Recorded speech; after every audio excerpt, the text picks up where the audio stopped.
Welcome to mentor talk episode 1. ఈరోజు మన guest ఒక నార్మల్ స్టూడెంట్ కాదు. చిన్నప్పుడు 10th క్లాస్ అండ్ ఇంటర్మీడియట్లో టాపర్గా ఉండి సిఏ కోర్స్లోకి వచ్చిన తర్వాత మల్టిపుల్ టైమ్స్ ఫెయిల్యూర్స్ చూసి రీసెంట్గా వచ్చిన మే 2025 ఎగ్జామ్ రిజల్ట్స్లో గ్రూప్ 2 క్లియర్ చేయడమే కాకుండా గ్రూప్ 1లో ఎగ్జామ్షన్ సాధించి తన లక్ష్యానికి ఒక అడుగు దూరంలో ఉన్నాడు. ఈ రోజుల్లో చాలామంది స్టూడెంట్స్ 1 or 2 ఎగ్జామ్స్ లేకపోతే 1 or 2 అటెంప్ట్స్ రాసి ఫెయిల్ అవ్వగానే వాళ్ళ సిఏ డ్రీమ్ని గివప్ చేస్తున్నారు. అలాంటి స్టూడెంట్స్ అందరికీ కూడా గిరిధర్ ఒక ఇన్స్పిరేషన్.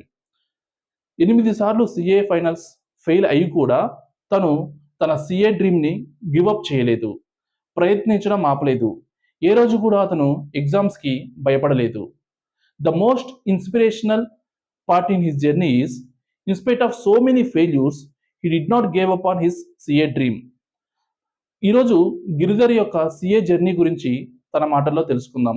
Welcome to Giridhar.